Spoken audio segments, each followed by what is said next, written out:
రేపు గాంధీ భవన్లో రాజకీయ వ్యవహారాల కమిటీ సమావేశం కానుంది. సీఎం రేవంత్ రెడ్డి అధ్యక్షతన జరగనున్న ఈ సమావేశంలో పార్లమెంట్ ఎన్నికలు, తాజా రాజకీయ పరిణామాలపై చర్చించనున్నట్లు తెలుస్తోంది.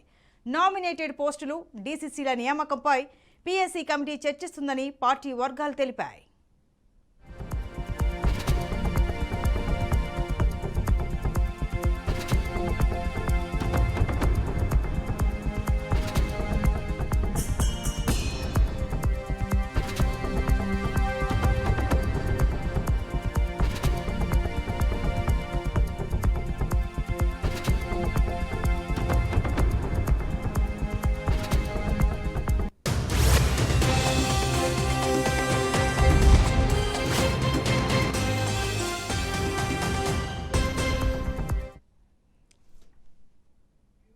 రేపు గాంధీ భవన్లో రాజకీయ వ్యవహారాల కమిటీ సమావేశం కానుంది. సీఎం రేవంత్ రెడ్డి అధ్యక్షతన జరగనున్న ఈ సమావేశంలో పార్లమెంట్ ఎన్నికలు, తాజా రాజకీయ పరిణామాలపై చర్చించనున్నట్టు తెలుస్తోంది.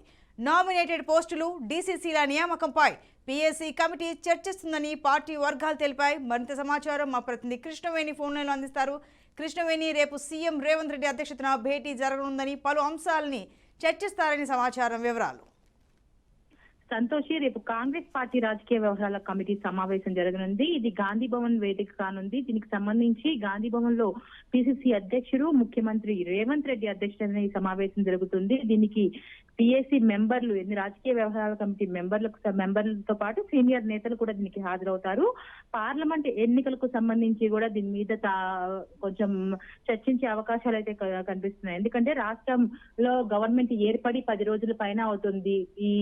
ఈ గ్యాప్ లో వాళ్ళు తీసుకున్న సంస్కరణలు ఏవైతే ఉన్నాయో, మంత్రివర్గం కావచ్చు, ఇటు సీఎం రేవంత్ రెడ్డి రోజుకు 18 గంటల లెక్క పనిచేస్తున్నారు. దీనికి సంబంధించి వైట్ అండ్ బ్లాక్ శ్వేతపత్రాన్ని కూడా రిలీజ్ చేయాల్సింది ఉంది. కమిటీలో ఇటు మంత్రివర్గ శాఖ ఏదైతే ఉందో వాళ్ళు ఒక్కరుగా తమ మంత్రిగా తమ అధికారాలను కూడా చేపడుతున్న నేపథ్యంలో మొత్తానికి ఏ శాఖలకు సంబంధించి శ్వేతపత్రాలను రిలీజ్ చేయాలనే దాని మీద కూడా వాళ్ళు మాట్లాడుకునే అవకాశాలు అయితే కనిపిస్తున్నాయి. అంతేకాకుండా దీనికి ఏఐసిసి నుంచి కూడా ఇన్ఛార్జ్ మాణిక్రావు ఠాకరే కూడా హాజరవుతున్నారు. ఈ 10 రోజుల పాలన మీద కూలంకుషంగా చర్చిస్తారు. నామినేటెడ్ పోస్టులు ఏదైతే ఉన్నాయో, కొత్త డీసీసీల నియామకం, పార్లమెంట్ ఎన్నికలు, ముఖ్యంగా ఇప్పుడు 70 నుంచి 80 స్థానాలను కాంగ్రెస్ సాధారణ ఎన్నికల్లో అయితే ఎక్స్పెక్ట్ చేసింది. కానీ పార్లమెంట్ 17 స్థానాల్లో ఖచ్చితంగా 15 స్థానాలను గెలుచుకోవాలనే దిశగా కూడా కాంగ్రెస్ ఇప్పుడు తన అడుగులు వేస్తుందని చెప్పొచ్చు. ఈ 10 రోజుల పాలనకు సంబంధించి రేపు తీసుకోపోయే స్టెప్స్, ఎందుకంటే గవర్నమెంట్ ఏర్పడిన తర్వాత మొదటి సమావేశం కాబట్టి ఖచ్చితంగా ఇది నెక్స్ట్ పొలిటికల్ స్టెప్స్ ఎలా ఉంటాయి అనేది కూడా కీలకంగా మారనుందని చెప్పొచ్చు. సంతోష్. Thank you.